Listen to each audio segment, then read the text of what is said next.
Day 1025. It's 10 o'clock at night, Saturday. I'm about to read the Bible and go to bed. I have to wake up at 5 a.m. tomorrow morning.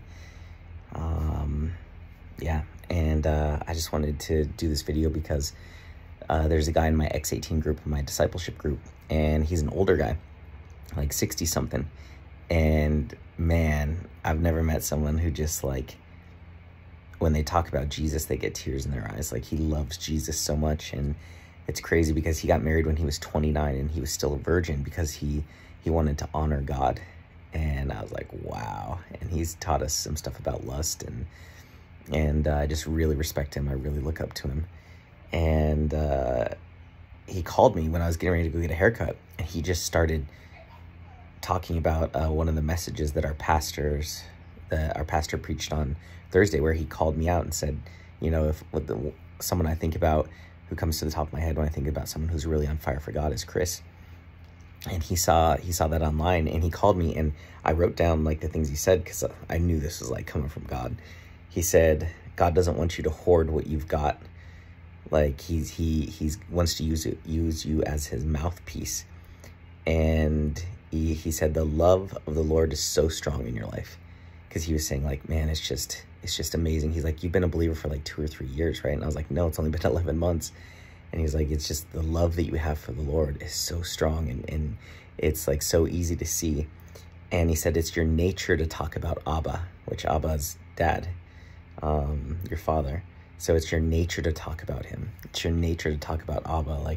Like you just can't withhold it. You can't, you know, keep it in. I was like, yes, absolutely. And he said, you're his mouthpiece.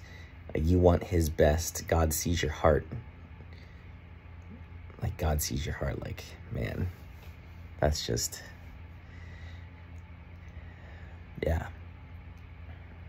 My heart is like so all in on God. It's crazy.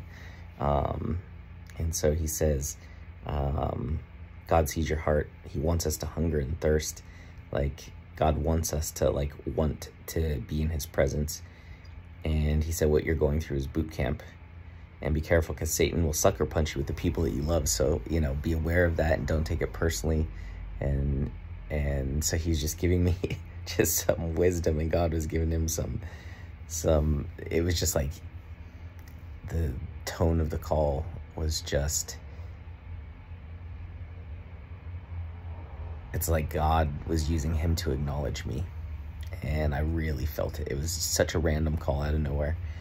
And it was just so heartfelt and so genuine. And for me, it was just like massive confirmation, like from God, like, Chris, I see you. I'm proud of you. Keep going. Keep speaking. I'm going to keep using you. People see your fire, and it makes a difference in them.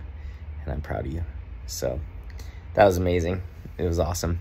That's why I had to take notes, because I was like, all right, this is not coming from this guy. This is coming from God. So I'm going to read the Bible, go to bed, go to church tomorrow. I'm sure there'll be many miracles. Yep.